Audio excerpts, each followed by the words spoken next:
Olá, estudante. Nessa nossa aula do curso de cálculo, a gente vai ver um pouco sobre taxas relacionadas. O que a gente chama de taxas relacionadas, na verdade, diz respeito a uma categoria de problemas em que o principal objetivo é fazer uma modelagem de problemas concretos, né, problemas simples, e que usa o cálculo diferencial. Então, a gente diz que duas grandezas, U e V, estão relacionadas se você tem uma equação desse tipo aqui, tá bom? Então, f de U é igual a g de V, onde sempre a gente está considerando que f e g são diferenciáveis. Então, se U e V são elas próprias dependentes, ou seja, funções diferenciáveis de uma variável t, então a nossa variável do problema é t, e geralmente é porque a gente lida muito com problemas que dependem do tempo. Tá? Então, as taxas de variação de U e V com relação a t também são relacionadas, tá bom? Então, se eu tenho uma relação entre U e V, é claro que eu vou ter uma relação entre a taxa de variação de U e a taxa de variação de V. E essa relação ela aparece por causa da regra da cadeia. A gente vai ver alguns exemplos e isso vai ficar bem claro. Então, o primeiro exemplo, um balão esférico é enchido de ar a uma taxa de 10 centímetros cúbicos por segundo. Determine a taxa de variação do raio do balão no momento em que o seu raio é de 50 centímetros. Então, vamos fazer uma solução aqui.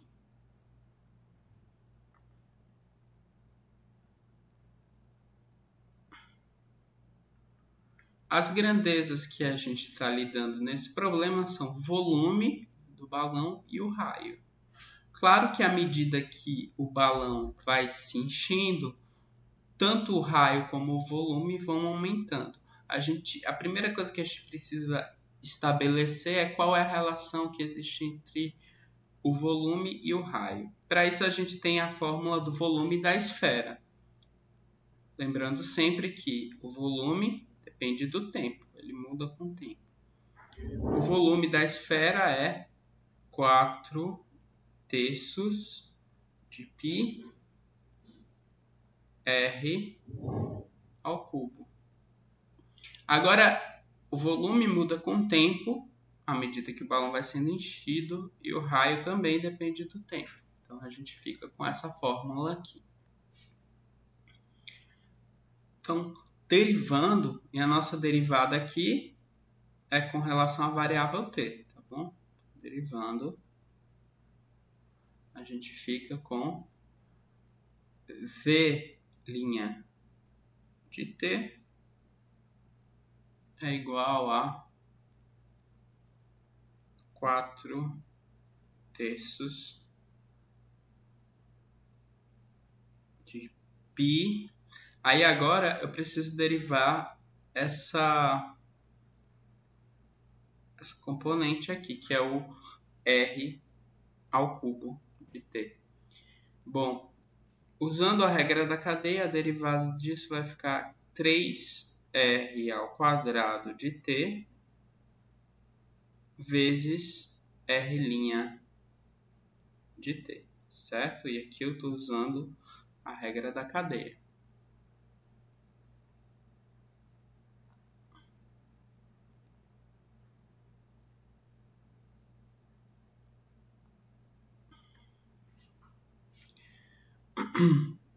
Então, eu fico com 4 terços π. Bom, o 3 ele cancela, né? 3 cancela. Então, a gente fica só com 4πr² de t r' de t. Bom, lembrando sempre que a derivada, como a gente vem estudando desde o começo aqui, a derivada ela é a taxa de variação dessa grandeza. Então, aqui o V' é a taxa de variação do volume e o R' a taxa de variação do raio. Agora, olha só, eu quero saber como essas coisas, como o raio está mudando, qual a taxa de variação do raio quando o raio é de 50 centímetros. Para descobrir a taxa de variação do raio, ou seja, o R', então é o R' que eu estou procurando, eu preciso saber o quê? Preciso saber o V', mas quem é V'? V' está aqui dado no problema. A taxa de variação do volume é 10 centímetros cúbicos por segundo. Então, o V' eu tenho 10 centímetros cúbicos por segundo.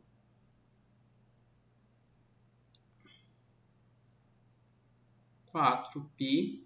Aí qual é o raio? Bom, no momento que eu estou interessado, o raio do balão vai ser 50. Então aqui 50 ao quadrado,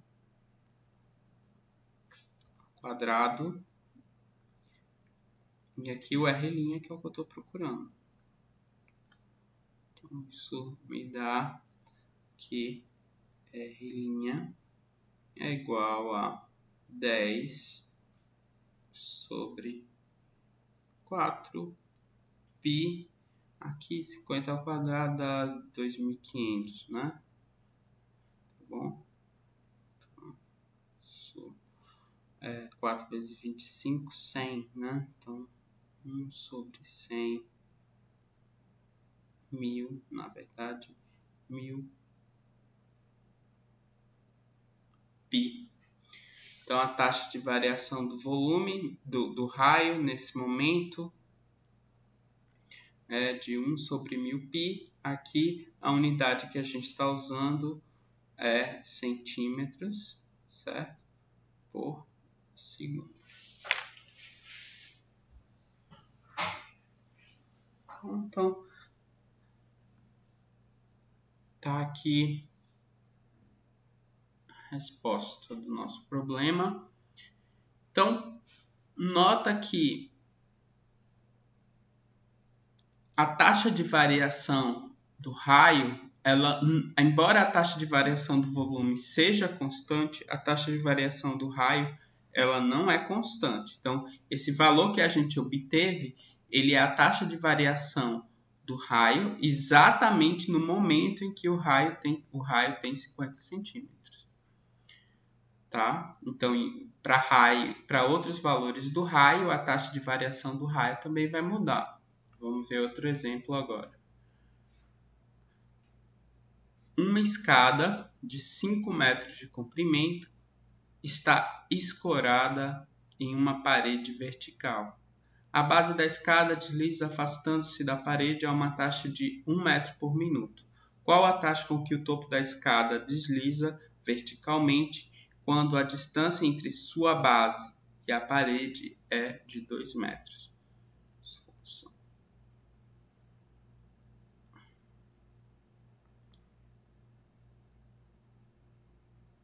Então, aqui a gente vamos fazer um desenho para ficar mais claro o que está acontecendo. Então, o chão, a parede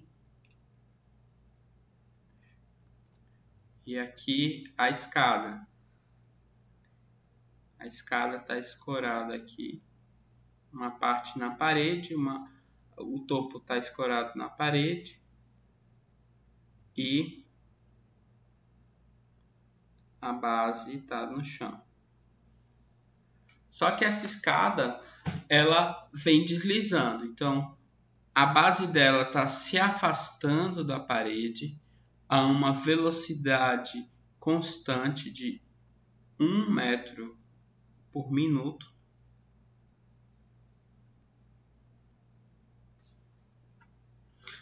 E é claro que se a base está se afastando da parede,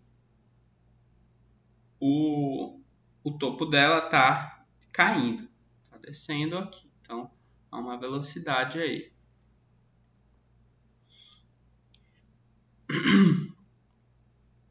Então, o que a gente precisa saber é justamente qual vai ser essa velocidade quando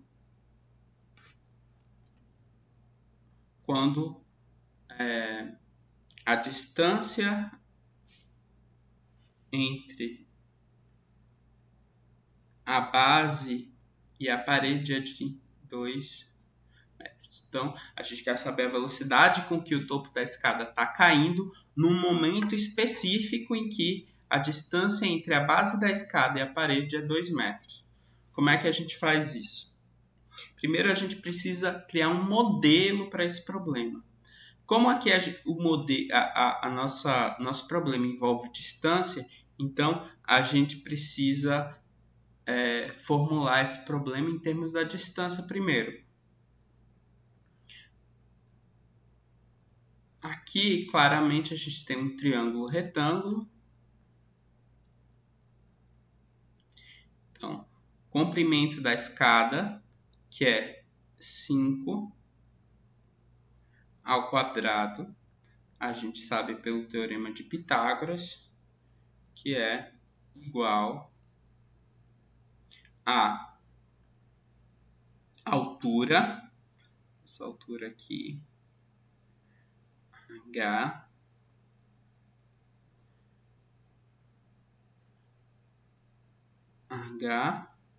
mais a distância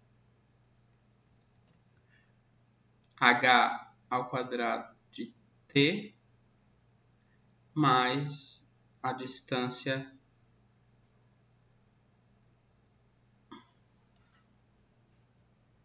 da base da escada até a parede. Tá? Então, essa distância eu vou chamar de D. Tá bom?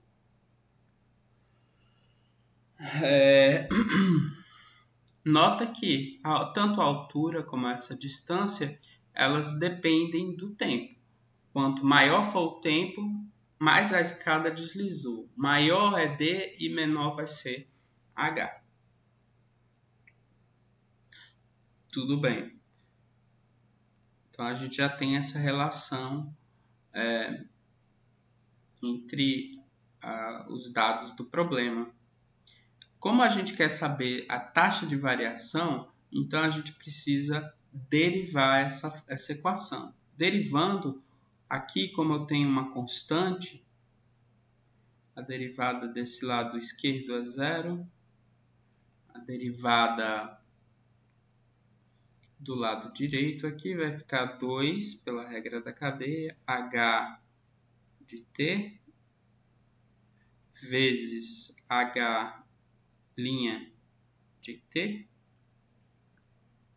mais 2D de T, D' de T. Então, para qualquer valor de T, a gente tem essa relação entre D', H e H'. Certo? Mas a gente está interessado especificamente no momento em que D é igual a 2 metros. Tá certo? Então, a gente está interessado especificamente quando isso é 2 metros. E a gente quer saber o que? A gente quer saber o H', ou seja, o quanto a altura está variando. Para isso, a gente precisa do D', mas o D' é dado no problema. Então, a taxa com que a base da escada se afasta da parede é 1 metro por minuto. Então, esse aqui é 1.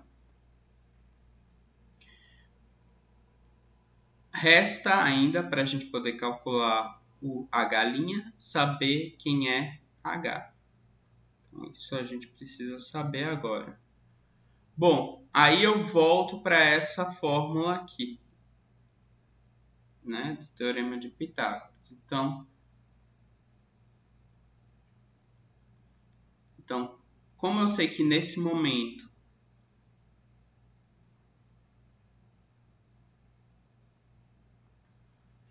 o D é 2 metros, então a gente fica com isso aqui. E aí a gente tem que H igual a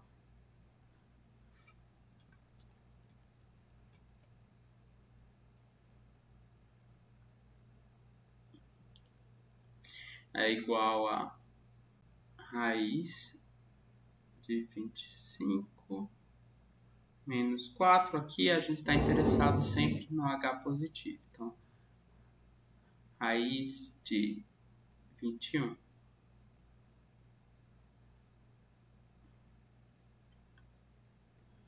Isso implica que, então voltando agora para a nossa fórmula, uma vez que a gente já tem quem é H, a gente chega à conclusão que 0 vai ser igual a 2 vezes raiz de 21, que é o H nesse momento, que dê igual a 2, vezes o H', que é o que a gente precisa encontrar nesse problema, mais 2D, que é 2 metros, vezes o D', que é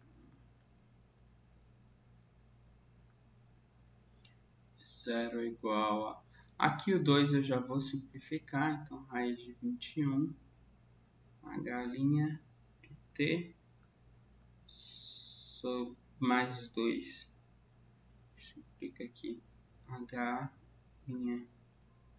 de T é igual a menos 2 sobre raiz de 21.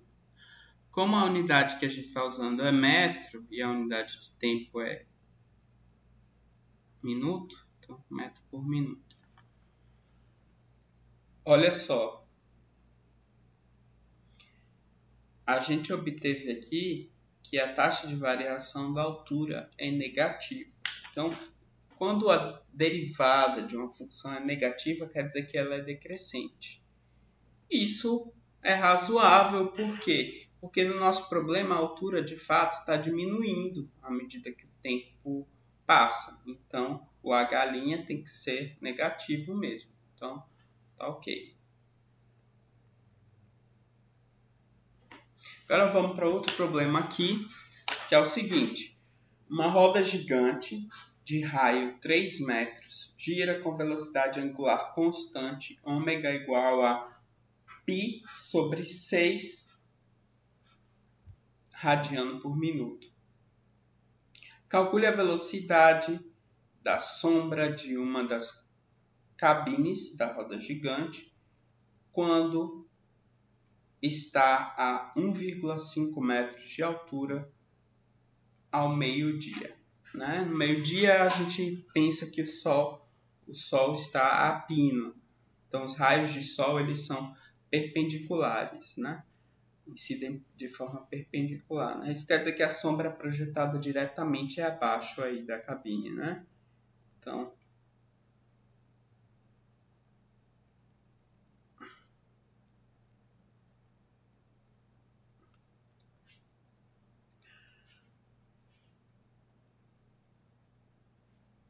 solução.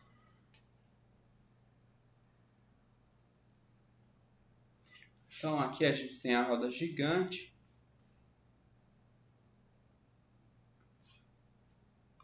Aqui a gente tem a cabine.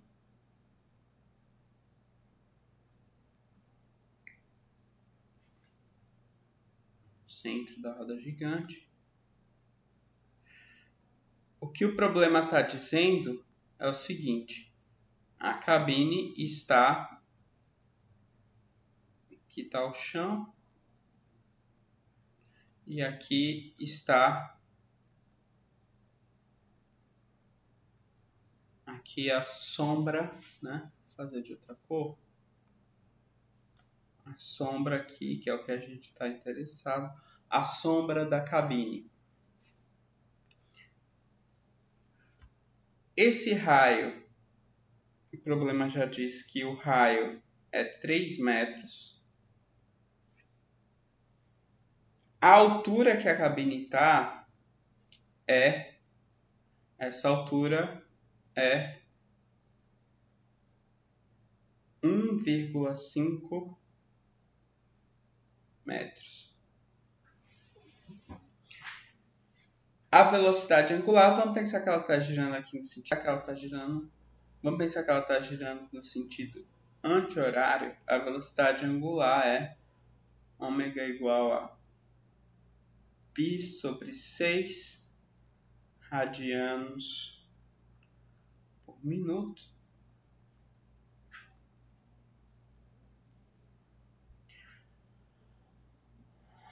Tá bom? E eu quero saber a velocidade da sombra da cabine que está sendo projetada aqui no chão. Então, velocidade da sombra da cabine. Olha, a gente tem, então, a velocidade da sombra, ela vai ser o quanto, por exemplo, essa distância da sombra até esse ponto aqui, né, a distância da sombra até esse ponto, o quanto essa distância está mudando, tá bom? O quanto essa distância está variando aqui com o tempo.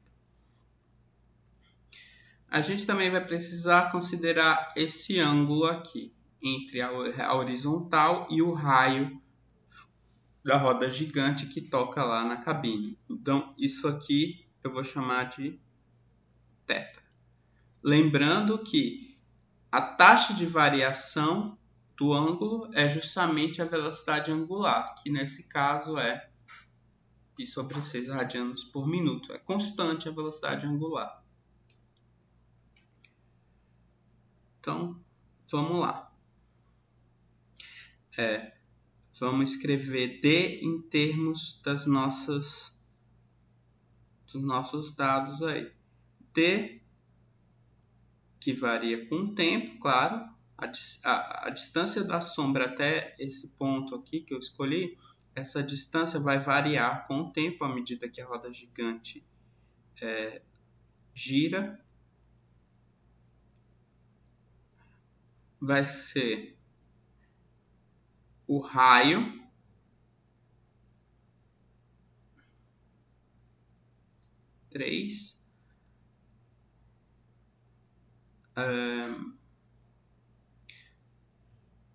vezes seno de θ. Então, eu deixo para vocês pensarem no porquê essa fórmula é verdadeira. Então, fica como exercício aí, pensar, certo? Isso tem a ver com a definição do seno, né? Cateto oposto sobre cateto adjacente. Cateto oposto sobre a hipotenusa.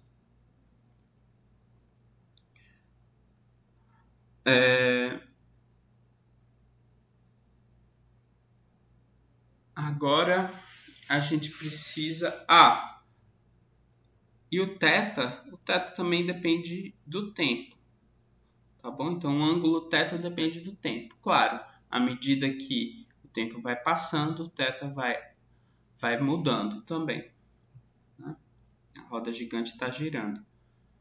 Derivando essa fórmula, a gente fica com d' de t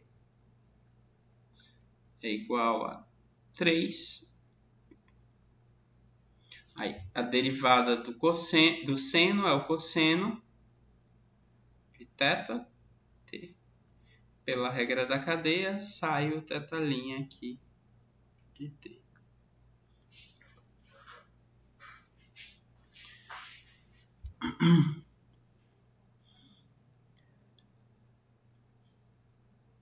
Agora, olha só, a gente tem o D' é o que a gente está procurando, certo? Então, é a taxa com que essa sombra está se movendo, né? Então, é o D', a variação dessa distância.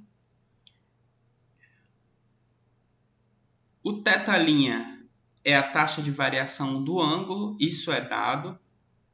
Θ' é a velocidade angular, que é ômega, que é π/6. A gente só precisa, para calcular o D', descobrir quem é cosseno de θ.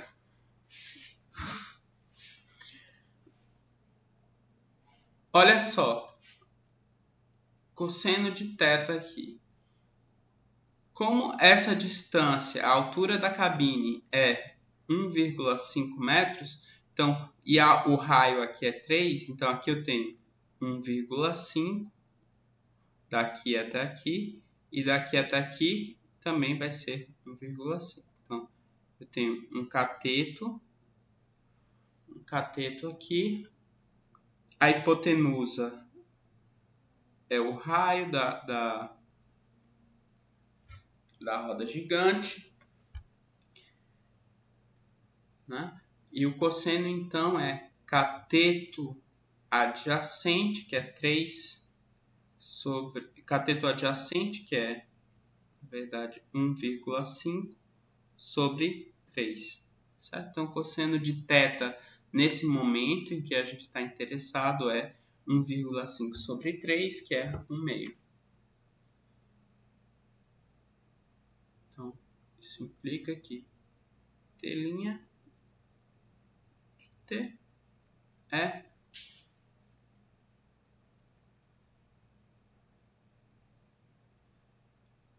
3 vezes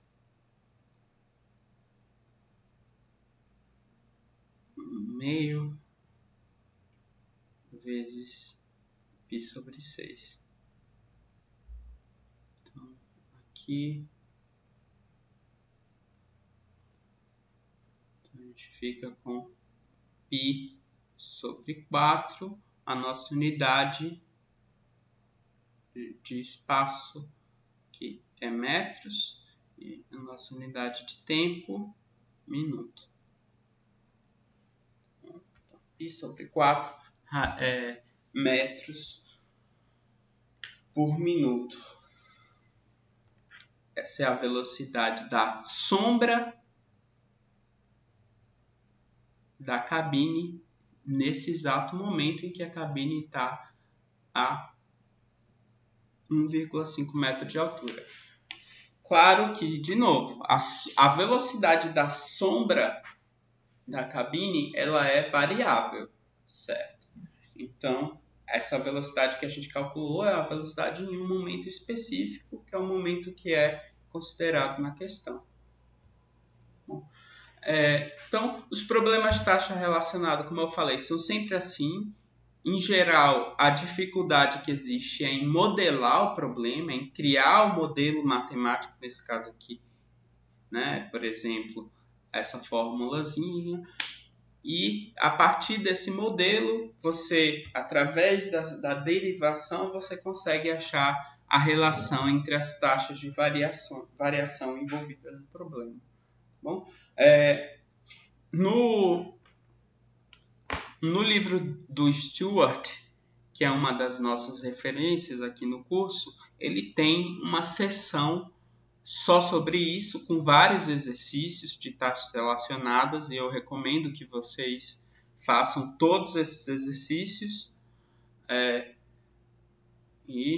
Então, por hoje é só o que eu queria falar com vocês por enquanto sobre taxas relacionadas.